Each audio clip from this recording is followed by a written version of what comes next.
गजानन कुलकर्णी का सवाल, अगला सवाल हम आपके सामने लेकर आते हैं। परभणी महाराष्ट्र से इन्होंने सवाल पूछा है। 1609 के भाव पे यूनाइटेड स्पिरिट्स इन्होंने खरीदारी की हुई है और इस पर नजरिया चाहते हैं। गौरांग सर, यूनाइटेड स्पिरिट्स बताइए क्या राय बन रही है? तो प्रशांत भाई, इस पर टिप्पणी करने से पहले अनिवार्य होगा डिस्क्लोजर देना। जो भी राय हम आपके समक्ष रख रहे हैं वो हमारी रिसर्च टीम की राय है। यहाँ पर ना तो हमारी कंपनी जियोजित का या मेरा कोई निजी निवेश या वित्तीय लाभ है और ना ही किसी प्रकार का कॉन्फ्लिक्ट ऑफ इंटरेस्ट है, लेकिन इसी प्रकार से राय हम हमारे क्लाइंट्स को देते हैं। हो सकता है उनका निवेश हो। तो एक्साइज ड्यूटी की खबर को लेकर के पिछले 2 दिनों से यूनाइटेड स्पिरिट्स और उससे जुड़ी हुई, इस क्षेत्र से जुड़ी हुई कंपनियों में हमने गिरावट देखी है, सिवाय जीएम बेवरेजेस।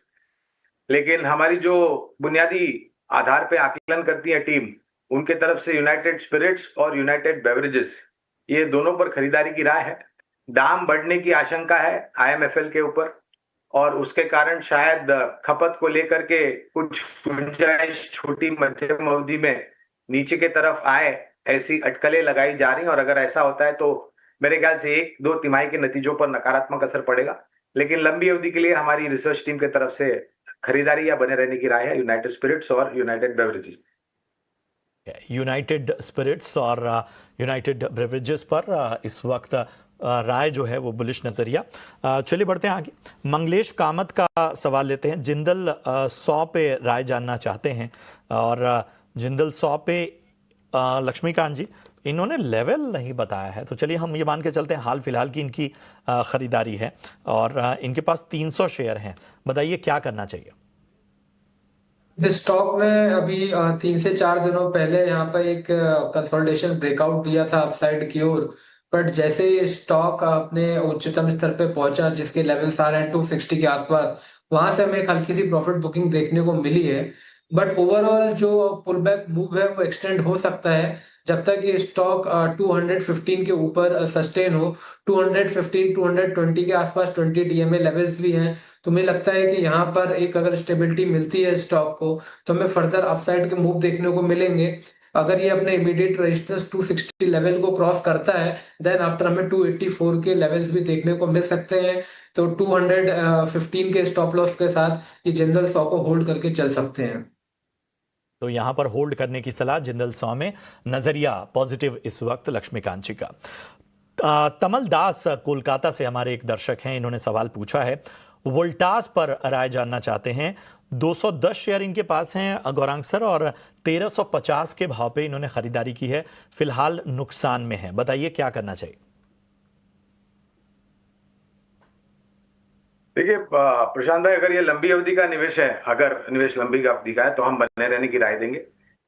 गर्मी का जो सीजन था, मौसम था गर्मी का, वो थोड़ी बहुत जल्द कम हुई, ऐसी खबरें थी और उसके कारण वोल्टास और वोल्टास जैसी बाकी जो कंपनियां हैं जो कि एयर कंडीशंस और इंडस्ट्रियल कूलिंग इक्विपमेंट बनाती है, वहां पर छोटी मध्यम अवधि में थोड़ी नकारात्मक परिस्थिति, लेकिन बहुत बड़ा परिवर्तन हम पर्यावरण में देख रहे हैं और उसके कारण एयर कंडीशनिंग की जरूरत आपको मेरे ख्याल से 12 महीने साल भर में लगती है बुनियादी तर्क के आधार पर।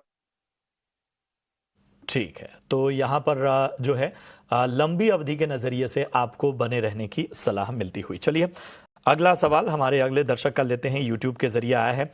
अजय राय हैं नागालैंड से, अजय रे हैं माफ कीजिएगा। पीरामल फार्मा पे राय जानना चाहते हैं और 500 शेयर इनके पास हैं। लक्ष्मीकांत जी 212 के भाव पे इन्होंने खरीदारी की हुई है और अगले 6 महीने का नजरिया चाहते हैं।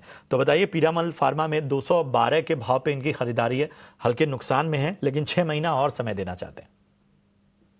देखिए, जैसा कि आपने बताया कि इनके पास 6 मंथ का समय है, तो उस हिसाब से तो यहाँ पर एक स्टेबिलिटी दिखाई दे रही है काउंटर में। अगर ये काउंटर के जो सपोर्ट्स हैं 187 185 को होल्ड करता है तो हमें एक पुल बैक मूव देखने को मिल सकता है। हालांकि जहां से इन्होंने खरीदारी करी है वहीं पर रेजिस्टेंस भी दिखाई दे रहा है। जो रेजिस्टेंस है वो 214-15 के आसपास का है। अगर 215 के लेवल्स ये निकालने में कामयाब होता है, देन आफ्टर हमें यहाँ पर 135 से लेकर 240 के जोन भी देखने को मिल सकते हैं। जैसा कि इनका 6 मंथ का नजरिया है, तो 185 के स्टॉप लॉस के साथ हम होल्ड रखने की सलाह देंगे इन्हें। और ये तो इनको थोड़ा सा पेशेंस के साथ वेट करना चाहिए। अगर 215 के लेवल तोड़ेंगे तो हमें अच्छे खासे अपसाइड के मोमेंटम पिरामल फार्मा आने वाले समय में दिखाएगा। लगे हाथ एक शॉर्ट टर्म का व्यू 2 महीने का मोहम्मद जुनैद हमारे दर्शक ने मांगा है डीसीबी बैंक पे। डीसीबी बैंक में इनकी खरीदारी 137 रुपए के आसपास की है, फायदे में है, लेकिन 2 महीने का और नजरिया चाहते हैं। लक्ष्मीकांत जी बताइए। डीसीबी जो बैंक का जो ट्रेंड है वो अपसाइड का ही नजर आ रहा है। हालांकि आज एक गैप डाउन ओपनिंग हुआ था, बट ओवरऑल जो सेंटीमेंट अपसाइड के हैं, क्योंकि हमें रिकवरी भी लोअर लेवल्स को देखने को मिली है। तो मुझे लगता है कि जब तक ये 137 135 के ऊपर ट्रेड करता है, तब तक अपसाइड का मूव बना रहेगा।